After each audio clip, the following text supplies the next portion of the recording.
إن الحمد لله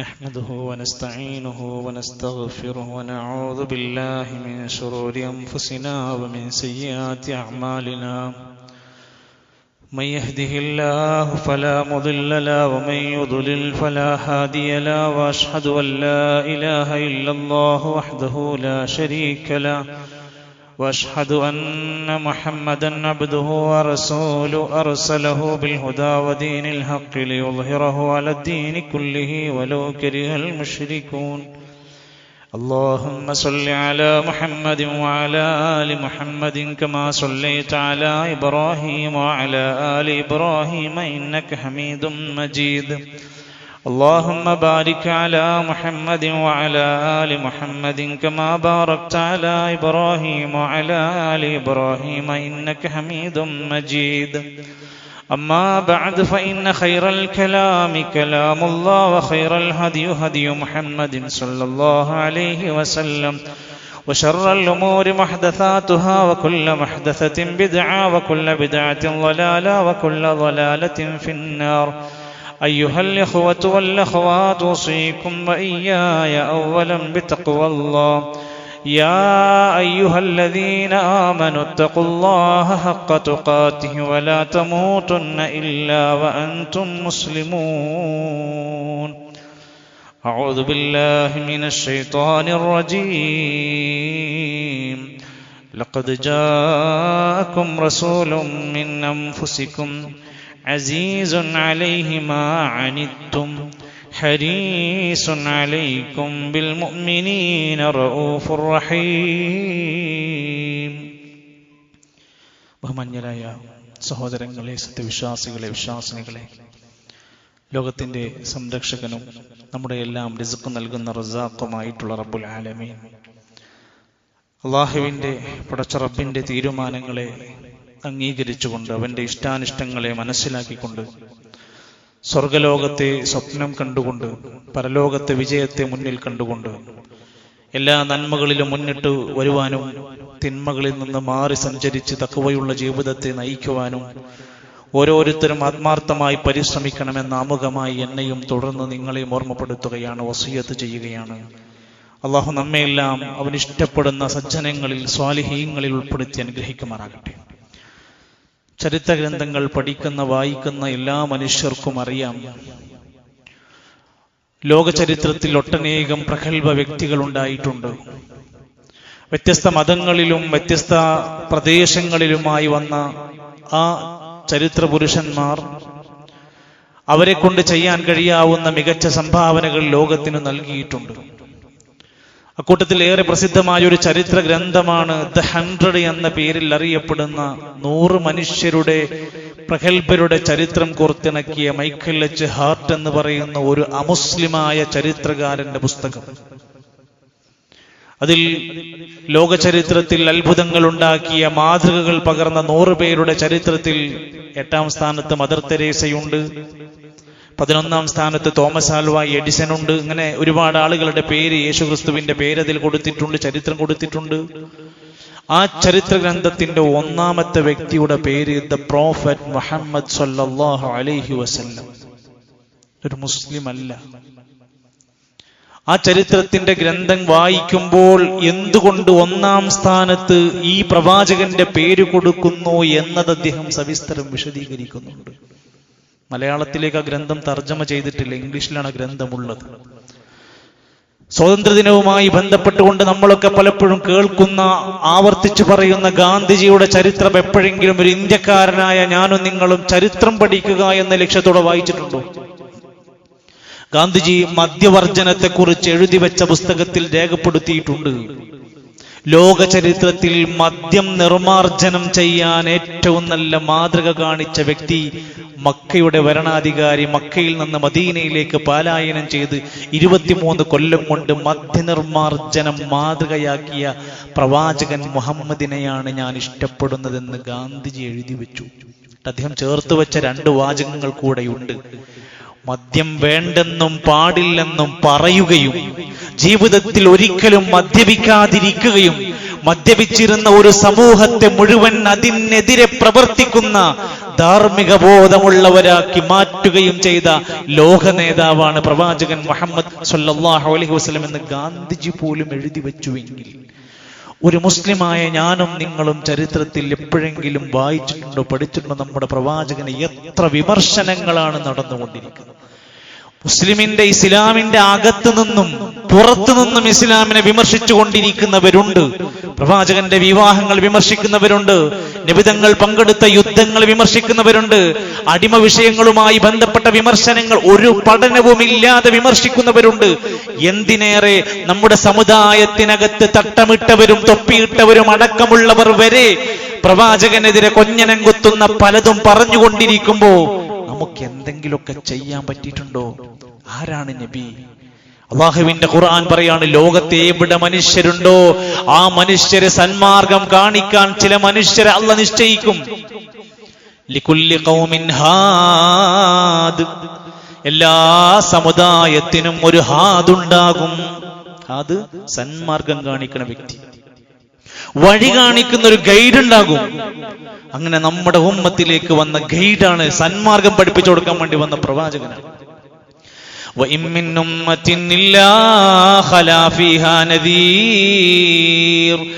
എല്ലാ ഉമ്മത്തിലേക്കും സമുദായങ്ങളിലേക്കും ഒരു താക്കീതുകാരനെ പറഞ്ഞയച്ചിട്ടുണ്ട്.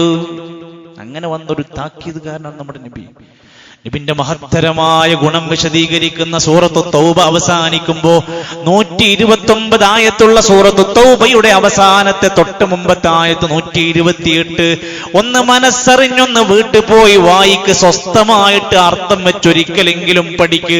പ്രവാചക സ്നേഹം പഠിക്കേണ്ടുന്ന ഒരു പക്ഷേ റബീഉൽ അവ്വലിൽ നമ്മുടെ മനസ്സുകളിലേക്ക് ആകെ കൊണ്ടുപോകുന്നത് കുറെ പാട്ടും കുറെ ദഫും മുട്ടുകളും ഗാനങ്ങളും ചാടിക്കളികളും തുള്ളിച്ചാടലുമാണെങ്കിൽ യഥാർത്ഥത്തിൽ നമ്മുടെ നബിനെ പഠിക്കേണ്ടത് ഖുർആൻ എന്നാണ്. സൂറത്ത് തൗബയുടെ 128 ആയത്ത് ആരാ നബി എന്നറിയോ? ലഖദ് ജാഅകും റസൂലും മിൻ അൻഫുസികും, നിങ്ങളുടേതായ അവസ്ഥയിൽ നിങ്ങളിൽ നിന്നുള്ള ഒരു പ്രവാചകനെ നിങ്ങൾക്ക് തന്നിരിക്കുന്നു. എന്താണ് ആ നബിന്റെ ഗുണമെന്നറിയുമോ? അസീസുൻ അലൈഹി മാ അനിത്തും, ഈ ഉമ്മത്തിലുള്ള ഏതെങ്കിലും ഒരു മനുഷ്യനൊരു പ്രയാസം വരുന്നത് സഹിക്കാനാവാത്ത നബിയാണ്. എന്റെ ഉമ്മത്തിന് പ്രയാസം ഉണ്ടാകരുത്. നിസ്കാരം 50 വക്ത് പറഞ്ഞു, നബിതങ്ങൾ തിരിച്ചു ചെന്ന് അള്ളാഹിനോട് അനുവാദം ചോദിച്ചു, കുറച്ചു തരാൻ പറ്റുമോ? എന്തുകൊണ്ട്? എന്റെ ഉമ്മത്തിന് പ്രയാസമാണ് അല്ലാഹ്. 5 നേരം വുളു ഉണ്ടാക്കുന്നതിന്റെ കൂടെ മിസ്വാക്ക് ചെയ്യണമെന്ന് നബിക്ക് ഇഷ്ടമുണ്ട്, ആഗ്രഹമുണ്ട്.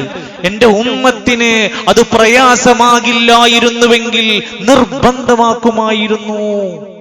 എന്റെ ഉമ്മത്തിന് പ്രയാസമുള്ളതൊന്നും ഉണ്ടാകരുതെന്ന് വല്ലാതെ കൊതിച്ച ഒരു പ്രവാചകനാണ്. ഹരീസും ബിൽ മുഅ്മിനീൻ, മുഅ്മിനീങ്ങളുടെ കാര്യത്തിൽ അതീവ താല്പര്യമുള്ള വ്യക്തിയാണ്. മുഅ്മിനീങ്ങൾക്ക് വേണ്ടി വല്ലാത്ത താല്പര്യം കാണിക്കുന്ന വ്യക്തിയാണ്. റഊഫുർ റഹീം, അങ്ങേയറ്റത്തെ ദയാലുവായ കാരുണ്യമുള്ള പ്രവാചകനാണ്. സുഹൃത്തുക്കളെ, ഈ പ്രവാചകൻ യുദ്ധക്കുതിയനാണോ? ഈ പ്രവാചകനെ പെണ്ണിന്റെ പേര് പറഞ്ഞ് വിവാഹങ്ങളുടെ പേര് പറഞ്ഞ് ആക്ഷേപിക്കാൻ വല്ല ചരിത്രപരമായ തെളിവുകൾ നിങ്ങളുടെ കയ്യിലുണ്ടോ?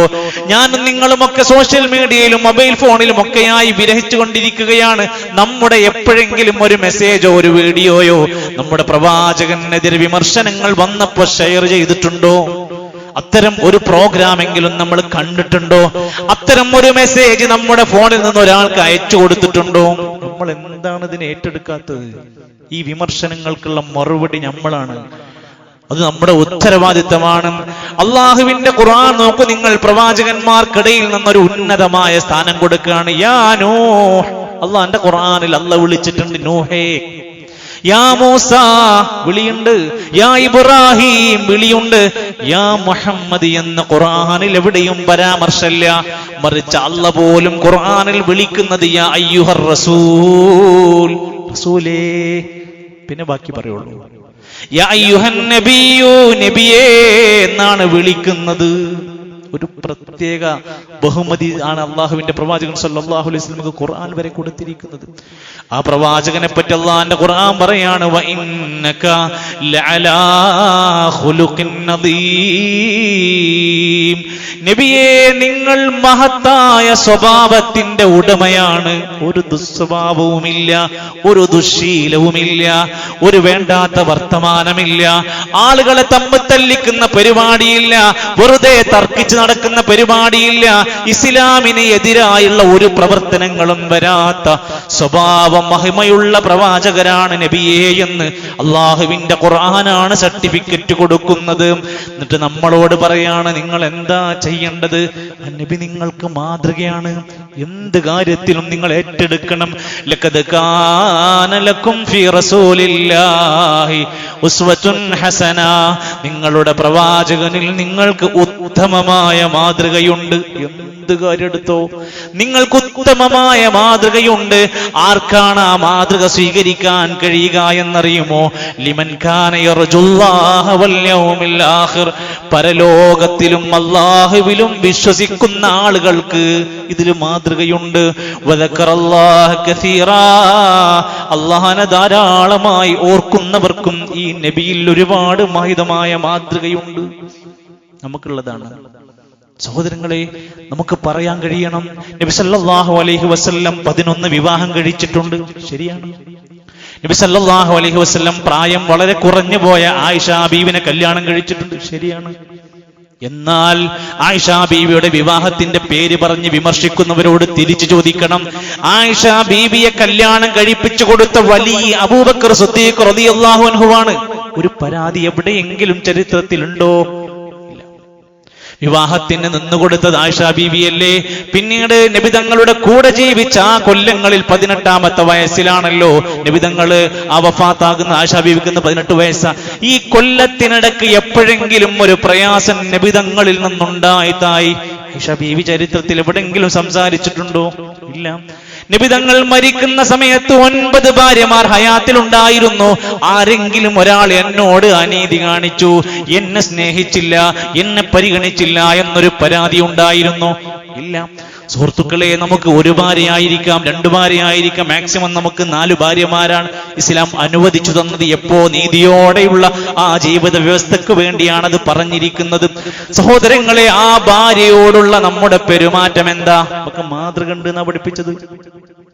തിരിഞ്ഞു നോക്കാത്ത, അവരുടെ ചെലവിന് കൊടുക്കാത്ത, അവരോട് മോശമായി പെരുമാറുന്ന, അവരെ പരിഗണിക്കാത്ത മനുഷ്യരാണോ? നമുക്കെങ്ങനെയാണ് പ്രവാചക സ്നേഹം സംസാരിക്കാൻ പറ്റുന്നത്? ആയിഷ റളിയല്ലാഹു അൻഹയോടൊത്തുള്ള ജീവിതത്തെ കുറിച്ച് വിശദീകരിക്കുന്ന ഗ്രന്ഥങ്ങളിൽ കാണാൻ സാധിക്കും, നബിയെ പൂർത്തിയായി പൂർണ്ണമായി തൃപ്തിപ്പെട്ട ഭാര്യയായിരുന്നു ആയിഷ റളിയല്ലാഹു അൻഹ. നബി തങ്ങളുടെ വഫാത്തിന്റെ സമയത്ത് പോലും ആയിഷ ബീവിന്റെ വീട്ടിൽ താമസിക്കാൻ നബി തങ്ങൾ അനുവാദം ചോദിക്കുന്നുണ്ട്. നബി തങ്ങളുടെ കൂടെ 2 തവണ ഓട്ട മത്സരം നടത്തിയിട്ടുണ്ട്. അതിന്റെ ഒരു പ്രത്യേക സാഹചര്യങ്ങൾ ഉണ്ടായിരുന്നു. ഈ നിലക്ക് എല്ലാ കാര്യത്തിലും ആയിഷ ബീവിക്ക് പ്രത്യേകമായ പരിഗണന പോലും നബി തങ്ങൾ കൊടുത്തിട്ടുണ്ട്. ഒരിക്കൽ പോലും ആയിഷ ബീവി ഒരു എതിരഭിപ്രായമോ പരാതിയോ പറഞ്ഞതായി കാണാൻ സാധ്യമല്ല. ഓരോ ഭാര്യ വിചാരിക്കണം എന്തറിയോ? എന്നോടാണ് നബിക്ക് ഏറ്റവും സ്നേഹം. ഓരോരുത്തരും അങ്ങനെ ചിന്തിച്ചിരുന്നത്. അതിന് ആ ഒരു പ്രത്യേകമായി അല്ലാഹു തആല ആ പ്രവാചകന് ഖാസ്സായി മാത്രം കൊടുത്തൊരു സവിശേഷതയാണ്. സഹോദരങ്ങളെ, നബി സല്ലല്ലാഹു അലൈഹി വസല്ലമ തങ്ങൾ മക്കളോട് കാണിച്ച മര്യാദ എന്തായിരുന്നു? നമ്മൾ പഠിക്കേണ്ട, പകർത്തണ മാതൃക ഉണ്ടെന്നാണല്ലോ പറയണത്. ഇന്ന് പുതിയ കാലഘട്ടത്തിൽ മക്കളുൾ പീഡനം അനുഭവിക്കേണ്ടി വരുന്ന പുതിയ കാലഘട്ടം. വാപ്പാന്റെക്കെന്ന് ഉമ്മാന്റെക്കെന്ന് മക്കൾ പീഡിപ്പിക്കപ്പെടുക, മക്കൾ ഗർഭിണികളാവുക.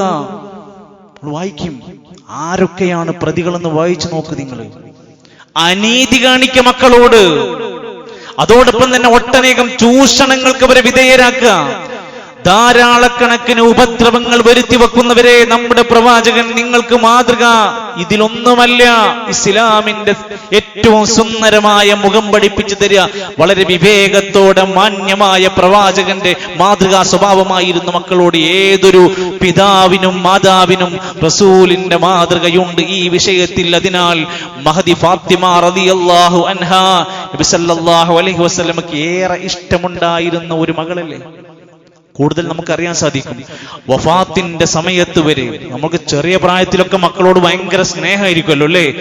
എന്നാൽ തന്റെ വയസ്സിന്റെ 63ാമത്തെ വയസ്സിൽ വഫാത്തിന്റെ നിമിഷങ്ങൾക്ക് മുമ്പ് തന്റെ പ്രിയപ്പെട്ട മകൾ ഫാത്തിമ ബീവിനെ അടുത്തേക്ക് വിളിച്ചിട്ട് സംസാരിക്കുന്നുണ്ട്. ഫാത്തിമ, വാപ്പാക്ക് വേദനിക്കുന്നുണ്ട്, വാപ്പ മരിക്കാണോ എന്ന് തോന്നിപ്പോകുന്നുണ്ട്. തന്റെ സങ്കടങ്ങൾ മകളോട് തുറന്നു പറയുന്നുണ്ട്. മകൾ വല്ലാതെ വിഷമത്തോടെ കരയുന്നുണ്ട്. കുറച്ചു സമയങ്ങൾക്ക് ശേഷം മകളെ ഒന്നുകൂടി അടുത്തേക്ക് വിളിക്കുന്നുണ്ട്. ഫാത്തിമ, അങ്ങോട്ട് വാ എന്ന് പറഞ്ഞ് വിളിച്ചിട്ട് പറയാണ്, ഫഅഖ്ബറനീ അന്നീ അവ്വലു മൻ യത്ബഉഹു മിൻ അഹ്ലി.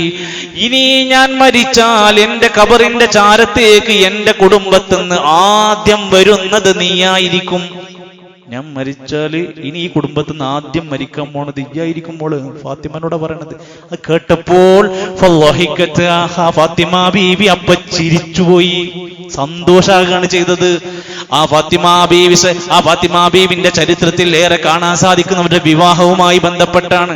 ആരെയാണ് വിവാഹം കഴിപ്പിച്ചു കൊടുക്കുന്നത്? പുതിയ പ്രിയപ്പെട്ട രക്ഷിതാക്കളെ നല്ലോണം ഒന്ന് ചിന്തിക്കണം. പ്രിയപ്പെട്ട നമ്മുടെ മക്കൾക്ക് പെണ്ണ് കെട്ടിച്ചു കൊടുക്കുന്ന പെൺമക്കളെ നമ്മൾ പറഞ്ഞയക്കുന്ന ആൺമക്കൾ ഇന്ന് എത്രമാത്രം അവസ്ഥയിലാണെന്ന് ഒന്നുകൂടെ വിലയിരുത്തേണ്ടതാണ്. എത്രയോ ലഹരി കേസിലെ പ്രതികൾക്കാണ് നമ്മൾ വിവാഹം കഴിച്ചു കൊടുക്കുന്നത്. 5ഉം 8ഉം കൊല്ലങ്ങൾ കഴിഞ്ഞിട്ട് തന്റെ കൂടെയുള്ള ഭാര്യന്റെ കൂടെ ഒരു നിമിഷം കിടന്നുറങ്ങാൻ സമ്മതിക്കാത്ത ഭർത്താക്കന്മാർ. പുതിയ പുതിയ സംഭവങ്ങൾ നിങ്ങൾ കേൾക്കുന്നുണ്ടല്ലോ. ജീവിതം എന്ന് പറയുന്നത് ഒരു കെണിയാണ്, അപകടമാണെന്ന് മനസ്സിലാക്കുന്ന പോലെ. അതുകൊണ്ട് എനിക്ക് യാതൊരു ഉത്തരവാദിത്വങ്ങളും വേണ്ട, എനിക്കിങ്ങനെ പാറി നടക്കണം, അതിന് കല്യാണം തടസ്സാണെന്നൊക്കെ പറഞ്ഞ് നടക്കുന്ന ആൾക്കാരുണ്ടല്ലോ. സുഹൃത്തുക്കളെ, നമ്മുടെ മക്കളെ വിവാഹം കഴിപ്പിച്ചയക്കുമ്പോ നല്ലവണ്ണം ഗൗരവത്തോടെ ദീന് പരിഗണിച്ചുകൊണ്ട് വിവാഹം കഴിക്കണേ. ഇന്ന് നമ്മുടെ ആൺമക്കളിൽ പെണ്ണ് കിട്ടാത്ത പ്രശ്നമുള്ളവരുണ്ട്. പെണ്ണ് കിട്ടാനുള്ള കാരണങ്ങൾ ഒരുപാടുള്ള അവസ്ഥകൾ കടന്നു പോവുകയാണ്. ഇവിടെയാണ് ഫാത്തിമ ബീവിക്കൊരു വിവാഹം വരുന്ന സമയത്ത് അലിയാർ തങ്ങളെയാണ് പേര് നിർദ്ദേശിക്കപ്പെടുന്നത്. എന്താ അലിയാർ തങ്ങളുടെ പ്രത്യേകത? അലി റളിയല്ലാഹു അൻഹുവിന്റെ സവിശേഷത നബി തങ്ങൾക്ക് അറിയാം. ചെറുപ്പം മുതൽ ഒരു ദുശ്ശീലവും ദുസ്വഭാവവും പറയാൻ പറ്റാത്തൊരു ചെറുപ്പക്കാരൻ. അങ്ങനെ അലി റളിയല്ലാഹു അൻഹു വിവാഹം തന്റെ മകൾക്ക് ഏറ്റവും മാതൃകാപരമായ ഒരു ചെറുപ്പക്കാരനെ കണ്ടെത്തി വിവാഹം കഴിപ്പിച്ചു കൊടുക്കുക എന്നുള്ള ആ വലിയ ദൗത്യം നിർവഹിക്കുകയാണ്. അലി റളിയല്ലാഹു അൻഹുവും ഫാത്തിമ ബീവിയും കിടന്നുറങ്ങുന്ന റൂമിൽ വരികയാണ്. നമ്മുടെ കണ്ണൂരുള്ള അറണ്ടല്ലോ, ഈ അറയിലേക്ക് എപ്പോഴെങ്കിലും വാപ്പ ചെന്ന് വാതിൽ മുട്ടിയിട്ടുണ്ടോ? സുബ്ഹിക്ക് എണീക്കാത്ത പുയ്യാപ്പിളനെ എപ്പോഴെങ്കിലും നിങ്ങൾ പോയി വിളിച്ചിട്ടുണ്ടോ? നിങ്ങൾ എത്ര പണം തന്നിട്ടെന്താ, നിങ്ങൾ എത്ര ചോറ് കൊടുത്തിട്ടെന്താ? തന്റെ പ്രിയപ്പെട്ട മകളുടെ കൂടെ കിടക്കുന്ന മനുഷ്യൻ പള്ളി പോണില്ലെങ്കിൽ ഇനി എത്ര കോടികൾ നിങ്ങൾ ചെലവാക്കിയിട്ട് എന്താ കാര്യം? നമ്മുടെ കൂടെ കിടക്കുന്ന മകളുടെ കൂടെ കിടക്കണം നിസ്കരിക്കണില്ലെങ്കിൽ. നമ്മുടെ മകൾ നമസ്കരിക്കാറുണ്ട്. ഫാത്തിമ ബീവിന്റെ അടുത്തേക്ക് ചെല്ലുകയാണ്. അലി തങ്ങളുടെ വാതിൽ മുട്ടാണ്. എന്ത്? നിസ്കാരത്തിന് വിളിച്ചുണർത്താൻ ഒരു വാപ്പ പോവുകയാണ്. കല്യാണം കഴിഞ്ഞ കഴിയൂല ബാധ്യത. അവസാനിച്ചില്ല. അവർ തമ്മിൽ ഒരു ദാമ്പത്യത്തിൽ ഒരു ചെറിയ പ്രയാസം ഉണ്ടായി, ഇടയ്ക്കൊരു പിണക്കങ്ങൾ ഉണ്ടായി. നോക്കൂ നിങ്ങൾ, ഇത്രയും മാതൃകയുള്ള ആ സ്വഹാബ വനിതകളുടെ ജീവിതത്തിൽ, നബിതങ്ങളുടെ കുടുംബത്തിൽ ജീവിക്കുന്നവർക്കിടയിൽ വരെ പിണക്കങ്ങൾ ഉണ്ടായിട്ടുണ്ടെങ്കിൽ ഇത് സ്വാഭാവികമാണെന്നർത്ഥം.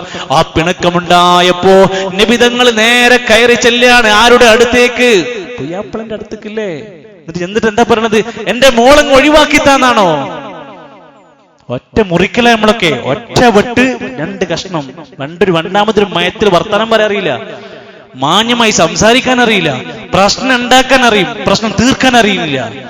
ഈ നേരെ അലിയാർ തങ്ങളുടെ അടുത്തേക്ക് ചെന്നിട്ട് കൈപിടിച്ചിട്ട് മണ്ണിൽ കിടന്ന് സങ്കടപ്പെട്ട് കിടക്കുന്ന അലിയാർ തങ്ങളെ വിളിക്കണം. യാ അബാ തുറാം, അല്ലയോ മണ്ണിന്റെ വാപ്പ, മണ്ണിൽ കിടന്ന് പുരളിക്കൊണ്ടിരിക്കുന്ന മനുഷ്യ, എന്താ അങ്ങനെ കുട്ടികളെ പോലെ എണീറ്റ് പോന്നേന്ന് പറഞ്ഞിട്ട് മകളുടെ അടുത്തേക്ക് സ്നേഹത്തോടെ കൊണ്ടുപോവുകയാണ്. പഠിക്കാൻ ഒരുപാടുണ്ട്, പകർത്താൻ ഒരുപാടുണ്ട്. ദാമ്പത്യം എന്നതും കുടുംബം എന്നതും നമ്മൾ ഏറെ ചിന്തിക്കേണ്ടതാം. നബി സല്ലല്ലാഹു അലൈഹി വസല്ലം അവിടുത്തെ പേരക്കുട്ടികളോട് കാണിച്ച മാന്യമായ സ്നേഹപെരുമാറ്റം ചരിത്രത്തിൽ ഗ്രന്ഥങ്ങളിൽ എഴുതിയിട്ടുണ്ട്. ആരാ? മക്കളുടെ കുട്ടികളോട്, ചെറിയ മക്കളോട് അവർക്ക് കളിക്കാനുള്ള ഒട്ടകമായി നിന്നുകൊടുത്ത വല്യപ്പയാണ് നബിതങ്ങള്. നമുക്ക് ഒഴിവില്ലല്ലേ?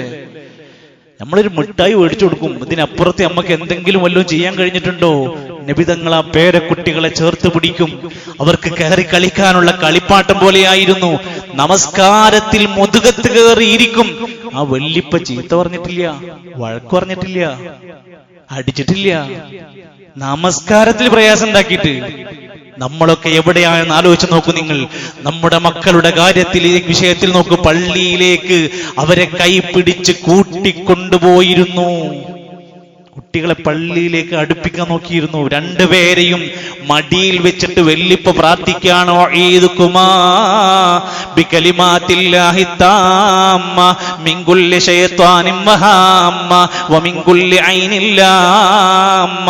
കണ്ണേറിൽ നിന്ന്, ദുഷിച്ച കണ്ണുകളിൽ നിന്ന്, ശൈത്താന്റെ ശർറുകളിൽ നിന്ന് അള്ളാന്റെ കലിമത്ത് വെച്ചതാ നിങ്ങൾക്ക് രണ്ടുപേർക്കും വേണ്ടി ഞാൻ അള്ളാഹിനോട് കാവല് ചോദിക്കുന്നു. കണ്ണേറില്ല, സിഹിറില്ല എന്നൊക്കെ പറയാൻ എളുപ്പ. ഇല്ലാത്ത കാര്യത്തിന് നബിതങ്ങൾ പ്രാർത്ഥിക്കുമോ? ദുഷിച്ച കണ്ണുകളുടെ ശർറുകളിൽ നിന്ന് കാവല് ചോദിച്ച് തന്റെ മക്കളുടെ പേരക്കുട്ടികൾക്ക് വേണ്ടി പ്രാർത്ഥിക്കാം. ഹസൻ റളിയല്ലാഹു അൻഹുവിന് വേണ്ടി പ്രത്യേകം പ്രാർത്ഥിക്കാൻ, അല്ലാഹുമ്മ ഇന്നി യുഹിബ്ബു, അല്ലാഹുവേ ഞാൻ ഇവനെ നന്നായി സ്നേഹിക്കുന്നുണ്ട്. ഫഹിബ്ബ, നീയും അവനെ സ്നേഹിക്കണം. അല്ലാഹ് വഹിബ്ബ മൻ യുഹിബ്ബ, അവനെ സ്നേഹിക്കുന്നവരെയൊക്കെ നീ സ്നേഹിക്കണം. പേരക്കുട്ടികൾക്ക് വേണ്ടി പ്രാർത്ഥിക്കുക. മകൾ സൈനബ ബീവിന്റെ മകളായിരുന്ന ഉമാമ, പൊന്നുമോള്, ചെറിയ മോള്, കയ്യിലെടുത്തിട്ട് നബി നമസ്കരിച്ച രംഗം ഹദീസിലുണ്ട്. കരഞ്ഞുകൊണ്ടിരിക്കുന്ന കുട്ടിനെ പിടിച്ച് നിസ്കരിച്ച രംഗം ഹദീസിലുണ്ട്. പേരക്കുട്ടികളോട് സ്നേഹത്തിന്റെ നിറകുടമായിരുന്നു. കഠിനഹൃദയരായ വല്ലിപ്പമാരൊക്കെ ചിന്തിക്കണം. വീട്ടിൽ പ്രശ്നമുണ്ടാക്കുന്ന കുട്ടികളെ മനസ്സിലാക്കാൻ കഴിയാത്ത, അവരുടെ കളികൾ ഉൾക്കൊള്ളാൻ കഴിയാത്ത, അവരുടെ കുറുമ്പുകളും വാശികളും അവരുടെ അനുസരണക്കേടും ഉൾക്കൊള്ളാൻ കഴിയാത്ത മക്കളൊരു ശല്യമായി ചിന്തിക്കുന്ന വല്ലിപ്പമാരെ നിങ്ങൾ നമ്മളെ നബിനൊന്ന് പഠിക്കണം കേട്ടോ. നമ്മുടെ നബിതങ്ങൾ ഒരുപാട് മാതൃക പഠിപ്പിച്ചു തന്നു. എല്ലാ കുട്ടികളോടും സ്നേഹത്തിന്റെ, വാത്സല്യത്തിന്റെ പെരുമാറ്റമായിരുന്നു. നിസ്കാരത്തിന് വേണ്ടി കൈകെട്ടിക്കഴിഞ്ഞാൽ പിറകിലിരിക്കുന്ന സ്ത്രീകളിൽ നിന്ന്, കുട്ടികളിൽ നിന്ന് കരച്ചിൽ കേട്ടാൽ നിസ്കാരത്തിന്റെ ദൈർഘ്യം കുറക്കുമായിരുന്നു. എത്രക്ക് പ്രാധാന്യമുണ്ട് നമസ്കാരത്തിന്. ആ നമസ്കാരത്തിൽ വരെ ബാക്കിൽ ഇരിക്കുന്ന ഒരു കുട്ടിയുടെ കരച്ചിൽ കേൾക്കുമ്പോൾ ആയത്തങ്ങട് ചുരുക്കും. എന്റെ വാക്കല്ല, ഹബീബുനാ റസൂലുള്ളാഹി സ്വല്ലല്ലാഹു അലൈഹി വസല്ലമ തങ്ങൾ അവിടുന്ന് പറയുന്നുണ്ട്, ഇന്നി ലഅഖൂമു ഫിസ്സലാ, ഞാൻ നിസ്കരിക്കാൻ വേണ്ടി അങ്ങ് നിൽക്കും. ഉരീദു അൻ ഉതവ്വില, അല്ലാഹുവോട് ഒരുപാട് സംസാരിച്ച് ദീർഘമായി നിസ്കരിക്കാന്ന് വിചാരിക്കും. ഫിഹാ ഫഅസ്മഅ ബുകാ സബി, പക്ഷേ ബാക്കിൽ കുട്ടികളുടെ കരച്ചിൽ ഇങ്ങനെ കേൾക്കാൻ തുടങ്ങിയാൽ ഫഅതജവ്വസു ഫീ സ്വലാത്തി, ഞാൻ എന്റെ നിസ്കാരം അങ്ങ് ചുരുക്കിക്കൊണ്ടുവരും. കറാഹിയത അൻ അശുഖ അലാ ഉമ്മി, ആ കുട്ടിയുടെ ഉമ്മാക്ക് എത്ര പ്രയാസമുണ്ടാകുമെന്ന് മനസ്സിലാക്കിയിട്ട്. കുട്ടി ഇങ്ങനെ കരയുമ്പോ ഇനി കുട്ടിയെ പള്ളിക്ക് കൊണ്ടുവരുതേ എന്ന് പറയാനല്ല നമ്മളെ പണി. പള്ളിയിൽ വരുന്ന കുട്ടികളെ പരിഗണിക്കുകയായി നിസ്കരിക്കണ ഇമാമ് വരെയെങ്കിൽ നമ്മൾ അങ്ങനെയാണ് അതിനെ മനസ്സിലാക്കേണ്ടത് എന്നർത്ഥം. തന്റെ കൂടെയുള്ള പ്രിയപ്പെട്ട സ്വഹാബത്തിനോട്, അനുചരന്മാരോട് എന്തൊരു സ്നേഹമായിരുന്നു. നമ്മൾ നമ്മുടെ കൂടെയുള്ളവരോട് എങ്ങനെയാണ്? നമ്മുടെ കൂടെ ജോലി ചെയ്യുന്നവരോട് എങ്ങനെയാണ്? നമ്മുടെ ക്ലാസ്സിൽ പഠിക്കുന്ന വിദ്യാർത്ഥികളോട് നമ്മൾ എങ്ങനെയാണ്? നമ്മുടെ പ്രിയപ്പെട്ട നാട്ടുകാരോട് നമ്മൾ എങ്ങനെയാണ്? നമ്മൾ ഓരോരുത്തരും നമ്മളോട് ചോദിക്കുക, നമ്മൾ ആ പ്രവാചകന്റെ അനുയായികളാണ്. നബി സല്ലല്ലാഹു അലൈഹി വസല്ലം തന്റെ പ്രിയപ്പെട്ട അനുചരന്മാരോട് മൊത്തം ഇഷ്ടമായിരുന്നു. അവരിൽ കുറവുള്ളവരും കൂടുതലുള്ളവരും സ്നേഹമുള്ളവരും അടുപ്പുള്ളവരും ഒക്കെ ഉണ്ടായിരുന്നു. എല്ലാരോടും നബി തങ്ങൾ അങ്ങേയറ്റത്തെ സ്നേഹത്തിലും ഇഷ്ടത്തിലുമായിരുന്നു. വലുപ്പ ചെറുപ്പം നോക്കാതെ സ്നേഹിക്കുന്നവർ. നമ്മൾ ചില ആൾക്കാരുണ്ട്, ഇങ്ങോട്ട് ചായ മേടിക്കുമ്പോൾ അങ്ങോട്ട് ചായ മേടിച്ചിട്ടു, ഈ വീട്ടിലേക്ക് വരുമ്പോൾ അങ്ങോട്ട് പോകും, ഇങ്ങോട്ട് കിട്ടിയാലും അങ്ങോട്ട് കൊടുക്കുക എന്നുള്ളതിനപ്പുറത്ത് എല്ലാവരോടും അങ്ങോട്ട് ചെന്നുകൊണ്ട് സംസാരിക്കുന്ന വലുപ്പ ചെറുപ്പല്ലാത്ത ബന്ധമായിരുന്നു. നബി സല്ലല്ലാഹു അലൈഹി വസല്ലം ഒരു നല്ല മാർദ്ദവമുള്ള ഒരു പുതപ്പ് ഒരാൾ സമ്മാനം കൊടുത്തു. നബിക്കത് ഭയങ്കര ഇഷ്ടമായി. ആ പുതപ്പ് ധരിച്ച നബിതങ്ങളെ കണ്ട സമയത്ത് ഒരു അനുയായി സ്വഹാബി വന്ന് ചോദിക്കാണ്, നബിയെ അതൊന്ന് എനിക്ക് തരാൻ പറ്റുമോ? അന്ന് കിട്ടിയ പുതിയ പുതപ്പ് അങ്ങ് ഊരിക്കൊടുത്ത് തന്റെ അനുയായിയുടെ ആവശ്യം സഹകരിച്ചു കൊടുക്കുന്ന ഒരു നേതാവിനെയാണ് നമ്മൾ ചരിത്രത്തിൽ കാണുന്നത്. എനിക്ക് എന്റെ പ്രിയപ്പെട്ടവരോട് ഇഷ്ടമുണ്ട് എന്ന് മനസ്സിൽ കൊണ്ടു നടക്കല് മാത്രമായിരുന്നില്ല, എനിക്ക് നിങ്ങൾ ഭയങ്കര ഇഷ്ടമാണെന്ന് പറയുന്ന സ്വഭാവം ഉണ്ടായിരുന്നു നബി തങ്ങൾക്ക്. സല്ലല്ലാഹു അലൈഹി വസല്ലമയുടെ സ്വഹാബി മുആദ് റളിയല്ലാഹു അൻഹു വിളിക്കുകയാണ്, യാ മുആദ്, മുആദേ വല്ലാഹി പടച്ചോനാണ് സത്യം, ഇന്നി ലഉഹിബ്ബുക, എനിക്ക് നിന്നെ ഭയങ്കര ഇഷ്ടമാണ്. അള്ളാന്റെ മാർഗത്തിൽ, ദീനിന്റെ മാർഗത്തിലുള്ള ആ ഇഷ്ടത്തെ ഉള്ളിൽ കൊണ്ട് നടക്കൽ മാത്രമല്ല, അത് പ്രകടിപ്പിക്കും, പറയുകയും ചെയ്യുമായിരുന്നു. എന്തിനേറെ പ്രിയപ്പെട്ടവരെ, പരുഷമായി പെരുമാറാറുള്ള അഅറാബികൾ, നമ്മൾ കാട്ടറബികൾ എന്നൊക്കെ നമ്മുടെ നാട്ടിലത്തെ ഭാഷയിൽ പറയും. അത്ര വലിയ സംസ്കാരങ്ങളും വലിയ അദബും വലിയ ഇൽമൊന്നും ഉണ്ടാവാത്ത കാട്ടറബികളായ അഅറാബികൾ നബി തങ്ങളുടെ അടുത്തേക്ക് വരും. അവര് വന്നാൽ തന്നെ സാധാരണ വിളിക്കുന്ന പോലെ യാ മുഹമ്മദ് എന്നൊക്കെയാണ് ഉറക്കനെ വിളിച്ചിട്ട് സംസാരിക്കുക. അത് അവരുടെ ഒരു ശൈലിയും അവരുടെ അറിവില്ലായ്മയാണ്. അഅറാബികളായ മനുഷ്യന്മാര് വരെ ഒരു ദിവസം പള്ളിയിൽ കയറി വന്നിട്ട് വിവരമില്ലാത്ത ഈ ഒരു അഅറാബി വന്ന് പള്ളിന്റെ ഉള്ളിൽ മൂത്രമൊഴിക്കാൻ. ഒന്ന് ചിന്തിച്ചു നോക്കണം. കണ്ണൂർ അങ്ങാടിയിലുള്ള, കണ്ണൂർ ജില്ലയിലുള്ള നമ്മളൊരു പള്ളിന്റെ ഉള്ളിൽ ഏതെങ്കിലും ഒരു മനുഷ്യൻ വന്ന് മൂത്രമൊഴിച്ച അവിടുത്തെ അവസ്ഥ എന്തെങ്കിലും ചിന്തിച്ചു നോക്കി. എന്തായിരിക്കും നമ്മുടെ നാട്ടിലത്തെ അവസ്ഥ എന്നാലോചിച്ച് നോക്കി. റോഡിൽ കിടക്കുന്ന ഒരു വാഹനം മാറ്റിയിടുന്ന് പറഞ്ഞതിന്റെ പേരിലാണ് ഒരാളെ കൊന്നത്. വാഹനം ഒന്ന് മാറ്റിയിടുന്ന് പറയണത് പോലും താങ്ങാൻ പറ്റണില്ല. എന്തൊക്കെ വല്ലാത്ത അവസ്ഥയിലേക്ക് മനുഷ്യന്മാര്, ഒരു വിവേകവും പക്വതയും ഇല്ലാത്ത എടുത്തുചാട്ട പെരുമാറ്റമുള്ള കാലത്ത് അറാബിയായ മനുഷ്യൻ നിസ്കരിക്കണം പള്ളിൻ്റെ ഉള്ളിൽ വന്ന് മൂത്രയിക്കുമ്പോൾ സ്വഹാബത്തി എഴുന്നേറ്റിട്ട് അയാളെ ആട്ടി ഓടിക്കാൻ ശ്രമിച്ചു. സ്വാഭാവികമായി സംഭവിക്കുക. ഫഖാല നബി സല്ലല്ലാഹു അലൈഹി വസല്ലമ തങ്ങൾ അവരോട് ഫസജറഹുന്നാസ്, ജനങ്ങൾ അയാളെ ആട്ടി ഓടിക്കാൻ നോക്കി. ഫനഹാഹുമുൻ നബി സല്ലല്ലാഹു അലൈഹി വസല്ലം, നബി തങ്ങൾ തടുത്തു. കഴിഞ്ഞോട്ടെ, അയാളെ കാര്യം കഴിഞ്ഞോട്ടെ.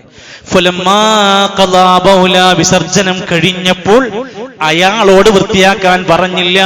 അമറഹുൻ നബി സല്ലല്ലാഹു അലൈഹി വസല്ലം ബിദനൂബിൻ മിമ്മാ, അനുയായികളോട് പറഞ്ഞൊന്ന് വൃത്തിയാക്കി കിട്ടും. എന്നിട്ട് പുറത്തിറങ്ങിയിട്ട് അദ്ദേഹത്തെ ഒറ്റക്ക് കൊണ്ടുപോയിട്ട്, ഇത് പള്ളിയല്ലേ, നിസ്കരിക്കണ സ്ഥലല്ലേ, നിങ്ങൾ ഇങ്ങനെ ചെയ്യരുതിട്ടോ. ഈ നിലക്ക് നമ്മുടെ നാട്ടിൽ ഞാനും നിങ്ങളും നമ്മളൊക്കെ വളരെ പക്വമായി വിവേകത്തോടെ മനുഷ്യരോട് പെരുമാറാൻ തുടങ്ങിയാൽ എന്തായിരിക്കും ഉണ്ടാവുക? എത്രമാത്രം വലിയ മാതൃകയാണ് അതിൽ പറയാനുള്ളത്. അമുസ്ലിമീങ്ങളോട് പോലും ത്വായിഫിൽ നിന്ന് നബി തങ്ങളെ ഉപദ്രവിച്ചാട്ടിയവർക്ക് എതിരായി പ്രാർത്ഥിക്കുക പോലും ചെയ്തില്ല. അവരൊക്കെ നന്നാകുമെന്ന പ്രതീക്ഷയായിരുന്നു. മക്കയിൽ നിരന്തരമായ 13 കൊല്ലം സ്വാതന്ത്ര്യമില്ലാത്ത ഒരുപാട് മർദ്ദനങ്ങൾ സഹിച്ച മക്കക്കാരെ തിരിച്ച് തല്ലാനും കൊല്ലാനും ഒരു യാത്രയും പുറപ്പെട്ടിട്ടില്ല. എന്തൊരു വല്ലാത്ത വിവേകം! ഒരു മനുഷ്യൻ ഇസ്ലാം സ്വീകരിക്കുന്ന ആദ്യത്തെ അബൂബക്കർ സിദ്ദീഖ് റളിയല്ലാഹു, പിന്നെ ഉമർ, പിന്നീട് അലി തങ്ങള്, പിന്നീട് ഖദീജ ബീബി, ഇങ്ങനെ കടന്നു വന്ന് അവസാനം 23 കൊല്ലം കഴിഞ്ഞപ്പോൾ 1.25 ലക്ഷം മനുഷ്യന്മാര് ഹജ്ജിന് പുറപ്പെടാനുണ്ടായിരുന്നുവെങ്കിൽ എവിടുന്നാണ് 20 കൊല്ലം കൊണ്ട് 23 കൊല്ലം കൊണ്ട് ഇത്രയും മനുഷ്യന്മാർ സ്നേഹിക്കുന്ന ഒരു നേതാവായി മാറാൻ എന്തുകൊണ്ടാ കഴിഞ്ഞത്? ഫബിമാ റഹ്മത്തിൻ മിനല്ലാഹി ലിൻത ലഹും വലൗ കുൻത നബിയെ, നിങ്ങൾ പരുഷ സ്വഭാവിയാണെങ്കിൽ, കഠിന ഹൃദയമുള്ള ആളാണെങ്കിൽ നിങ്ങളുടെ അടുത്ത് നിന്ന് ആളുകൾ ഒഴിഞ്ഞു പോകും. നമ്മളിരിക്കണം പള്ളിക്കാള് വരൂല, നമ്മളെ കച്ചവട സ്ഥാപനത്തിന് ആളുമില്ല, നമ്മൾ ചിരിക്കൂല, മര്യാദക്ക് സംസാരിക്കൂല, നമ്മൾ പരുഷമായി കഠിന ഹൃദയനായി നടന്നാൽ നമ്മളടുത്ത ആള് വരൂല. നബി തങ്ങളോട് പറയാൻ, നബി നിങ്ങളിൽ നിന്ന് ആൾക്കാർക്ക് ഒഴിഞ്ഞു പോകും. സൂക്ഷിക്കണം എന്നാണ് വാക്കിനർത്ഥം. സുമാമ ഇസ്ലാം സ്വീകരിക്കുന്ന സംഭവ ചരിത്രം വായിക്കേണ്ടത്, വിശദീകരിക്കേണ്ട, ഒരു ഹുതുബ ഒന്നിച്ചു പറയേണ്ട വിഷയ. സുമാമ എന്ന ഇസ്ലാമിന്റെ ശത്രുവിനെ കൈ കിട്ടിയിട്ട് പള്ളി കൊടുന്ന് കെട്ടിയിട്ട് 3 ദിവസം ഭക്ഷണം വെള്ളം സാധനം കൊടുത്ത് സൽക്കരിച്ചു. എന്നിട്ട് ചോദിക്കുന്നുണ്ട്, സുമാമ നിനക്ക് എന്തെങ്കിലും മാറ്റമുണ്ടോ?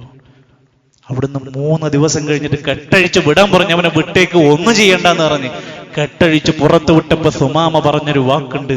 ഇനി എന്താണ് ചെയ്യാനുള്ള പ്ലാൻ? അദ്ദേഹം പുറത്തു പോയി വെള്ളത്തിൽ നിന്ന് കുളിച്ച് വൃത്തിയായി പള്ളിയിൽ വന്ന് നബിന്റെ മുമ്പിലിട്ടിട്ട് ഷഹാദത്ത് കലിമ ചൊല്ലിയിട്ടൊരു വാക്ക് പറയുന്നുണ്ട്, നബിയെ, ഈ നാള് വരെ എനിക്ക് ഏറ്റവും വെറുപ്പുള്ള സ്ഥലം മക്കയായിരുന്നു, അല്ലെങ്കിൽ താങ്കൾ താമസിക്കുന്ന മദീനയായിരുന്നു.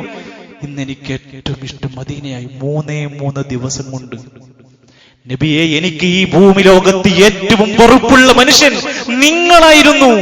ഇന്ന് എനിക്ക് ഏറ്റവും ഇഷ്ടം അങ്ങയോടാണ് നബിയെ.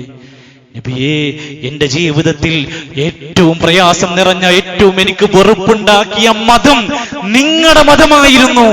ഇന്ന് ഞാൻ ഏറ്റവും സ്നേഹിക്കുന്നത് നബി അങ്ങയുടെ മതത്തെയാണ്. ശത്രു പോലും ഇസ്ലാമിന്റെ ചാരത്തേക്ക് വന്നത് ആ പ്രിയപ്പെട്ട മുസ്ലിമീങ്ങളുടെ സ്വഭാവം കണ്ടിട്ട്. നമ്മുടെ കല്യാണപ്പേക്കൂത്തും നമ്മുടെ തോന്നിവാസങ്ങളും നമ്മൾ കാണിച്ചു കൂട്ടുന്ന നെറികേടുകളും കണ്ടിട്ട് ആരെങ്കിലും ഇസ്ലാമിനെ ആക്ഷേപിച്ചിട്ടുണ്ടെങ്കിൽ ആരെയാണ് കുറ്റം പറയാൻ കഴിയുക? നമ്മളിലേക്ക് തിരിച്ചു വരണം. നമ്മുടെ സ്വഭാവത്തിലേക്ക്, നമ്മുടെ സംസ്കാരങ്ങളിലേക്ക് തിരിച്ചു വരാൻ കഴിയണം. അതുകൊണ്ട് ഇസ്ലാമികമായ പ്രവാചകൻ സല്ലല്ലാഹു അലൈഹി വസല്ലമയുടെ മര്യാദകളെ ജീവിതത്തിലേക്ക് കൊണ്ടുവരാൻ ഏറ്റവും നല്ല അവസരമായി, പഠിപ്പിക്കാനുള്ള ചാൻസായി ഇന്ന് നമ്മുടെ നാടിന് നമുക്ക് കയ്യിൽ കിട്ടിയിരിക്കുകയാണ്. അള്ളാഹുവിന്റെ പ്രവാചകൻ ശരിക്കും വിശ്വസിക്കുക, നബിതങ്ങൾ പറഞ്ഞതെല്ലാം സത്യമാണെന്ന് അംഗീകരിക്കുക, നബിതങ്ങളുടെ ജീവിതത്തെ മുഴുവൻ പിൻപറ്റുക, ആ നബി സല്ലല്ലാഹു അലൈഹി വസല്ലമയെ നന്നായി സ്നേഹിക്കുക. നമ്മുടെ നാട്ടിൽ 3 തരം സ്നേഹക്കാരാണുള്ളത്. എന്റെ പ്രിയപ്പെട്ടവരെ, നമ്മുടെ പ്രദേശത്ത് 3 തരം പ്രവാചക സ്നേഹികളാണ് ഉണ്ടാവുക. ഒന്നാമത്തെ പ്രവാചക സ്നേഹം, കൊല്ലത്തിൽ ഒരിക്കൽ ഒരു ആഘോഷം നടത്തി, കുറച്ച് പാട്ടും പാടി, കുറച്ച് പായസം വിതരണം ചെയ്ത്, കുറച്ച് ദഫൊക്കെ കളിച്ച്, അങ്ങനെ ഒരു കൊല്ലം നബിനെ പറ്റി എന്തെങ്കിലുമൊക്കെ പറഞ്ഞ് പാടി, കുറച്ച് സമ്മാനമൊക്കെ കൊടുത്ത്, അങ്ങനെ പരിപാടി കഴിച്ചൊരു സ്നേഹം അവസാനിച്ചു. വേറെ പ്രത്യേകിച്ചൊന്നും പറയില്ല. അത് ആരെങ്കിലും ചെയ്യാതെ പോയാൽ അവരൊക്കെ ദീനിന്ന് പുറത്തായി എന്നുള്ള അവസ്ഥയും പറഞ്ഞ് നടക്കുന്ന ഒരു സ്നേഹികൾ 90% വരുന്നതാണ്. രണ്ടാമതൊരു പ്രവാചക സ്നേഹമുണ്ട് നമ്മുടെ നാട്ടിൽ. അവർ പ്രവാചകന്റെ മാതൃക പരമാവധി പിൻപറ്റാൻ ശ്രമിക്കും. അവർ ഇസ്ലാമിന്റെ അടയാളങ്ങൾ സൂക്ഷിക്കാൻ ശ്രമിക്കും. അവരുടെ ശരീരത്തിലും വേഷത്തിലും കുടുംബത്തിലും പരമാവധി നബിന്റെ സുന്നത്തുകൾ ഉണ്ടാക്കാൻ വേണ്ടി ശ്രമിച്ച് അങ്ങനെ 365 ദിവസവും നബിനെ സ്നേഹിക്കും. മൂന്നാമതൊരു സംഘമുണ്ട് നമ്മുടെ നാട്ടിൽ.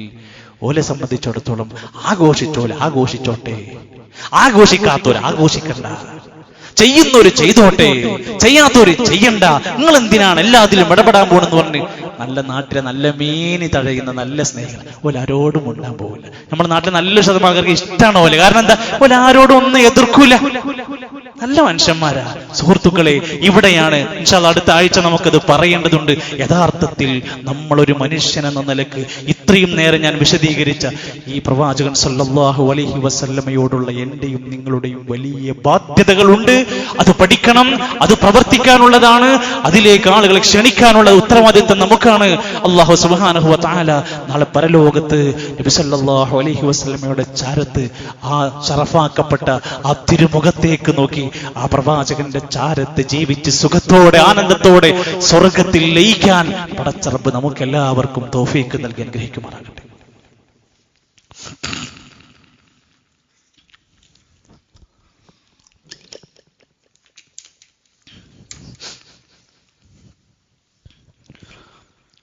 അൽഹംദുലില്ലാഹി റബ്ബിൽ ആലമീൻ വൽ ആഖിബത്തു ലിൽ മുത്തഖീൻ ولا عدوان إلا على الظالمين والصلاة والسلام على رسوله الأمين وعلى آله وصحبه أجمعين أيها الإخوة والأخوات أوصيكم وإياي ثانيا بتقوى الله. ഒരിക്കൽ കൂടി അള്ളാഹുവിന്റെ നിയമനിർദ്ദേശങ്ങൾ പാലിച്ചുകൊണ്ട്, ഇസ്ലാമിന്റെ ഷിആറുകൾ, ചിഹ്നങ്ങളെ മാനിച്ചുകൊണ്ട് ജീവിതത്തെ ക്രമീകരിക്കണമെന്ന് എന്നെയും നിങ്ങൾ ഓർമ്മപ്പെടുത്തുകയാണ്. അള്ളാഹു നമ്മെ എല്ലാം അനുഗ്രഹിക്കുമാറാകട്ടെ. സഫുകളുടെ ഇടയിൽ ഒഴിഞ്ഞിരിക്കുന്ന പല സഫുകളുടെ ഭാഗം കാണുന്നുണ്ട്. ബാക്കിലിരിക്കുന്നവരൊക്കെ മുൻപിലേക്ക് കയറിയിരുന്ന് സഫുകൾ പൂർത്തീകരിക്കും. ഇനിയും ആളുകൾ വരാനുണ്ട്. ഇടത് കൈ പിറകിലേക്ക് കുത്തിയിരുന്ന് ഉറക്കം വരാനിരിക്കുന്ന കുറെ ആളുകളുണ്ട്. കൈകൾ മാറ്റിയിടുക. ചാരിയിരുന്നു കൊണ്ട് ഏതൊരു പള്ളിയിലാണെങ്കിലും ശ്രദ്ധിക്കേണ്ട കാര്യമാണ്. ഖതീബിലേക്ക് തിരിഞ്ഞിരിക്കുക എന്നതാണ് ജുമായുടെ അദബ് എന്ന് പറയുന്നത്. അതിൽ മാക്സിമം അടുത്തടുത്ത സഫുകളിലേക്കായി കയറിയിരിക്കാൻ ശ്രദ്ധിക്കാം. സഹോദരങ്ങളെ, നമ്മൾ 1947 ശേഷം സ്വാതന്ത്ര്യം കിട്ടി എന്ന് പറയുന്ന ഇന്ത്യയിലാണുള്ളത്. ഇന്ത്യ എന്ന് പറയുന്ന ഈ രാജ്യം പ്രമുഖ മതങ്ങളെല്ലാം ഉൾക്കൊള്ളുന്ന ഒരു രാജ്യമാണ്. 121 ഭാഷകൾ സംസാരിക്കുന്ന മനുഷ്യന്മാരുണ്ട്. നമ്മുടെ പ്രവാചകൻ നബി കരീം സല്ലല്ലാഹു അലൈഹി വസല്ലമയുടെ ജീവിതത്തിന്റെ 2 സ്റ്റെപ്പുകളിൽ ഒന്നാമത്തെ ചരിത്രം പഠിപ്പിക്കുന്നത് സ്വാതന്ത്ര്യമില്ലാത്ത മക്കയാണ്. അവിടെ മതസ്വാതന്ത്ര്യം ഉണ്ടായിരുന്നില്ലല്ലോ. രണ്ടാമതൊരു പഠിപ്പിക്കുന്നത് സ്വാതന്ത്ര്യമുള്ളൊരു മദീന പഠിപ്പിച്ചിരുന്നു. രണ്ടും നമുക്ക് പഠിപ്പിച്ചു തന്നിട്ടുണ്ട്. അവിടെ നബി സല്ലല്ലാഹു അലൈഹി വസല്ലമ തങ്ങൾ ആ പഠിപ്പിച്ചു തന്നിരിക്കുന്ന ജീവിത പാഠങ്ങൾ ഏതൊരു രാജ്യത്തിനും മാതൃകയാണ്. നമ്മുടെ രാജ്യത്ത് സ്വാതന്ത്ര്യത്തിനു വേണ്ടി പോരാടിയ മനുഷ്യന്മാരുടെ പേര് ലിസ്റ്റുകൾ പുതിയ ആരെങ്കിലും ഒരു പതാക പൊക്കി പിടിച്ചും ഒരു ലഡു വിതരണം ചെയ്തും ഒരു റാലി നടത്തിയാൽ നമ്മുടെ നാട്ടിലെ സ്വാതന്ത്ര്യബോധം വളരുമോ? ചരിത്രം പഠിപ്പിക്കണം. വാരിയംകുന്നത്ത് കുഞ്ഞഹമ്മദാജി എന്ന് പറയുന്ന മനുഷ്യന്റെ ശരീരത്തിലേക്ക് നിറയൊഴിച്ച് ബ്രിട്ടീഷുകാർ കത്തിച്ചു കളഞ്ഞ മൃതശരീരം സ്വാതന്ത്ര്യദിന പോരാട്ടത്തിന്റെ ചരിത്രത്തിലെ വായിക്കാതെ പോകാൻ പാടില്ലാത്ത ചരിത്രം. ഇതൊന്നും നമ്മുടെ പുതിയ തലമുറയിലോ പുതിയ മനുഷ്യർക്കും ഇതൊന്നൊരു കഥയിൽ വെറും ഒരു അഭിനയങ്ങളും സിനിമയും മാത്രമാണ് കഥകൾ. മൗലാന മുഹമ്മദ് അലി ജൗഹറും അദ്ദേഹത്തിന്റെ സഹോദരനും സ്വാതന്ത്ര്യ സമരത്തിന് പുറപ്പെടുന്നതിന് മുമ്പ് തന്റെ പ്രിയപ്പെട്ട മാതാവ് അബാദി ബീഗം അവരെ ചുംബിച്ച് സ്നേഹിച്ച് കുറച്ച് രാഷ്ട്രബോധത്തോടെ ചില വർത്തമാനങ്ങൾ പറയുന്ന രംഗമുണ്ട് ചരിത്രത്തിൽ. ഒരു ഉമ്മ 2 കുട്ടികളെ സ്വാതന്ത്ര്യ സമരത്തേക്ക് പറഞ്ഞയക്കുന്നത് വലിയ ഒരു നന്മയായിട്ട് രേഖപ്പെടുത്തുകയാണ്. മലബാറിന്റെ വ്യത്യസ്ത 1920കളിൽ നടന്ന മലബാർ ലഹള എന്താണെന്ന് അറിയാത്തവരാരെങ്കിലും ഉണ്ടോ? ഒരു കമ്പാർട്ട്മെന്റിന്റെ ഉള്ളിൽ മുഴുവൻ ചരക്ക് വാഹനത്തിന്റെ ചരക്കു തീവണ്ടിന്റെ ഉള്ളിൽ 100 പേരെ ഇട്ട് ഡോറടച്ച് ക്ലോസ് ചെയ്ത ബ്രിട്ടീഷുകാരുടെ ചരിത്രം വായിച്ചിട്ടുള്ള വാഗൺ ട്രാജഡി ആർക്കു വേണ്ടിയാണ് പ്രിയപ്പെട്ടവരെ? ഈ നാടിന്റെ ഇന്ത്യ എന്ന ഞാനും നിങ്ങളും ഇന്ന് സുഖിച്ചനുഭവിച്ചുകൊണ്ടിരിക്കുന്ന ഈ നാടിന്റെ പഴയകാല ചരിത്രത്തിൽ നിന്ന് പാഠം ഉൾക്കൊണ്ടുകൊണ്ട് ഈ സ്വാതന്ത്ര്യം നമ്മുടെ നാട്ടിൽ ശരിയാവണ്ണം അതിനെ കൊണ്ട് നടക്കേണ്ടുന്ന ഭദ്രമാക്കേണ്ടുന്ന ഉത്തരവാദിത്വം നമുക്കുള്ളത്. അല്ലാഹുവിന്റെ ഖുർആൻ പറയുന്ന രംഗമുണ്ട്, നമുക്കൊരു നാട്ടിൽ ജീവിക്കാനുള്ള സുരക്ഷിതമായ അവസ്ഥ വന്നാൽ അല്ലദീന ഇമ്മക്കന്നാഹും ഫിൽ അർദ്, ഭൂമിയിൽ നിങ്ങൾക്ക് സ്ഥിരമായി കഴിവുകളും ശേഷിയും സംഭവങ്ങളും എല്ലാം തന്നു കഴിഞ്ഞാൽ അഖാമുസ്സലാ, നിസ്കാരം കറക്റ്റായി നിലനിർത്തണം. അത് നമ്മളെ പണിയാണ്. നമുക്ക് സ്വാതന്ത്ര്യമുള്ള നാട്ടിൽ ചെയ്യേണ്ട പണിയാ. ജമാഅത്തായ നമസ്കാരങ്ങൾ നടക്കണം. നിങ്ങൾ സകാത്ത് കൃത്യമായിട്ട് കൊടുക്കണം. വഅമറൂ ബിൽ മഅറൂഫി, നന്മകൾ ജനങ്ങളോട് കൽപ്പിക്കണം. വനഹൂ അനിൽ മുൻകരി, തിന്മ കാണുമ്പോൾ തടുക്കണം. നമ്മൾ നന്മയിൽ ജീവിച്ചാൽ മതി, അത് തന്നെ വലിയ മാതൃകയാണ്. തിന്മകൾ ചെയ്യാതിരുന്നാൽ തന്നെ വലിയ മാതൃകയാണ്. നമ്മുടെ വിവാഹങ്ങളും ധൂർത്തുകളും പൊങ്ങച്ചങ്ങളും ലഹരി ഉപയോഗങ്ങളും ഒക്കെ നാട്ടിൽ ഇങ്ങനെ വാർത്തയാകും വല്ലാതെ വിഷമത്തോടെ ആലോചിക്കുകയാണ്. നമുക്ക് നന്മ കൽപ്പിക്കാനും തിന്മ വിരോധിക്കാനും കഴിയണമെങ്കിൽ ആദ്യം നമ്മളിലൂടെ ആ കാര്യത്തിന് മാതൃകയുണ്ടാക്കാൻ കഴിയണം. ഈ നാട്ടിൽ ജീവിക്കുന്ന ഓരോ മുസൽമാനും ഇവിടുത്തെ നിയമങ്ങളെ മനസ്സിലാക്കി ജീവിക്കുക. സൗഹാർദ്ദ അന്തരീക്ഷം കാത്തു സൂക്ഷിക്കാൻ വേണ്ടി എപ്പോഴും ശ്രദ്ധിക്കുക. നല്ല സാമൂഹിക സേവനത്തിന്റെ മാതൃകകളാവാൻ മൗലാന അബുൽ കലാം ആസാദ് ഇന്ത്യയുടെ 1ാമത്തെ വിദ്യാഭ്യാസ മന്ത്രിയാണ്. ഒരു വലിയ സാമൂഹിക സേവനം ചെയ്താണ് അദ്ദേഹം പോയത്. രാജ്യത്തിന് സേവനം ചെയ്യാൻ കിട്ടുന്ന അവസരങ്ങൾ ഉപയോഗപ്പെടുത്തുക, വിവേകത്തോടെ മാത്രം പ്രതികരിക്കുക, പെരുമാറുക. പലരും നമ്മളെ ഇളക്കിവിടും, പലരും നമുക്കെതിരായിട്ട് പല പ്രവർത്തനങ്ങൾ ചെയ്യും. വളരെ പക്വമായ അറിവോടെ വിവേകത്തോടെ മാത്രം പെരുമാറാൻ ശ്രമിക്കുക. ഭൂമിയിൽ കുഴപ്പമുണ്ടാക്കുന്ന ആളുകളായി മാറാതിരിക്കുക. വലാ തുഫ്സിദൂ ഫിൽ അർളി ബഅദ ഇസ്ലാഹിഹാ, ഭൂമിയിൽ ഫസാദ് ഉണ്ടാക്കരുത്. ഇന്നല്ലാഹ ലാ യുഹിബ്ബുൽ മുഫ്സിദീൻ, അല്ലാഹു ഒരിക്കലും ഇഷ്ടപ്പെടാത്തവരാണ് ഭൂമിയിൽ ഫസാദ് ഉണ്ടാക്കുന്നവര്. അൽ ഫിത്നതു അശദ്ദു മിനൽ ഖത്ലി, കൊലപാതകത്തേക്കാൾ കഠിനമായ സാധനമാണ് ഫിത്ന ഉണ്ടാക്കുന്ന ആൾക്കാർ, കുഴപ്പമുണ്ടാക്കുന്നവര്. അവരൊക്കെ കണ്ടറിഞ്ഞ് തിരുത്തി ഓടിക്കാൻ, അവരെയൊക്കെ വിവേകത്തോടെ കൈകാര്യം ചെയ്യാൻ അറിവുള്ളവരായി മാറി ജാഗ്രതയോടെ ഈ രാജ്യത്തിന്റെ നല്ല ഒരു കാവലാളായി മാറാൻ ഈ സ്വാതന്ത്ര്യദിനം, വരുന്ന 80ാമത് സ്വാതന്ത്ര്യദിനം നമ്മളെ പഠിപ്പിക്കുന്നുണ്ട്. ഒരു മുസ്ലിമിന് ഇതിൽ വലിയ പങ്കുണ്ട് എന്ന് ബോധ്യപ്പെടുത്താനാണ് ഞാൻ ഈ വിഷയം പറഞ്ഞത്. അല്ലാഹു സുബ്ഹാനഹു വ തആല നമ്മുടെ രാജ്യത്ത് നിർഭയത്വത്തോടെ സമാധാനത്തോടെ ജീവിക്കാനുള്ള സുരക്ഷിതമായ ഒരു മണ്ണാക്കി അല്ലാഹു അനുഗ്രഹിക്കുമാറാകട്ടെ. പ്രിയപ്പെട്ടവരെ, നമ്മുടെ മക്കൾ, പ്രത്യേകിച്ചും ഹൈസ്കൂൾ +2 തലത്തിലുള്ള മക്കളെയൊക്കെ ദീനിയായി ഒരുപാട് വലിയ മേഖലയായി അവരെ സംരക്ഷിക്കേണ്ട ഉത്തരവാദിത്വമുണ്ട്. CRE എന്ന നമ്മുടെ സംവിധാനം ഈ നാട്ടിലുണ്ട്, നമ്മുടെ പള്ളിന്റെ പരിസരത്ത് തന്നെ. അതുകൊണ്ട് എല്ലാ ആൺമക്കൾക്കും പെൺമക്കൾക്കും എല്ലാ ആഴ്ചയും ഞായറാഴ്ച രാവിലെ 10 മണിക്ക് അവർക്ക് വേണ്ടി മാത്രമുള്ള വേദിയാണ്. രക്ഷിതാക്കൾ ഒന്ന് തന്റെ മക്കളെ അതിലേക്ക് കുറച്ചു സമയത്തേക്ക് എത്തിക്കാൻ ശ്രമിക്കണമെന്ന് ഉറപ്പെടുത്തുക. നമ്മുടെ പെൺമക്കൾ പലരും ചൂഷണം ചെയ്തുകൊണ്ടിരിക്കുക. വല്ലാത്ത അവസ്ഥകൾ ഇന്ന് നമ്മൾ കേട്ടുകൊണ്ടിരിക്കുക. ലഹരി മാർക്കറ്റുകൾ, അതുപോലെ തന്നെ സെക്സ് റാക്കറ്റുകൾ, അതുപോലെ സിനിമാ ഫീൽഡിലുള്ള ആളുകൾ, സൗഹാർദ്ദങ്ങൾ നടിച്ചു നടക്കുന്ന ആളുകൾ, സോഷ്യൽ ഇൻഫ്ലുവൻസർമാര്, എല്ലാവരും നമ്മുടെ 11ഉം 12ഉം വയസ്സുള്ള പെൺമക്കളുടെ പിന്നാലെയാണ്. ഇറങ്ങിയോടുന്ന കാണാതാകുന്ന പെൺകുട്ടികളുടെ പിന്നിൽ നിങ്ങൾ അന്വേഷിക്കുക പ്രിയപ്പെട്ടവരെ.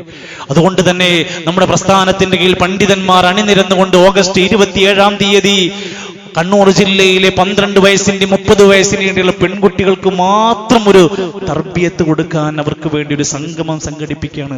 നിങ്ങളുടെ മക്കളുടെ പേരും ഫോൺ നമ്പറും ഡീറ്റെയിൽസ് കൊടുക്കുക, അവരെ നമുക്ക് അവിടെ എത്തിക്കണം.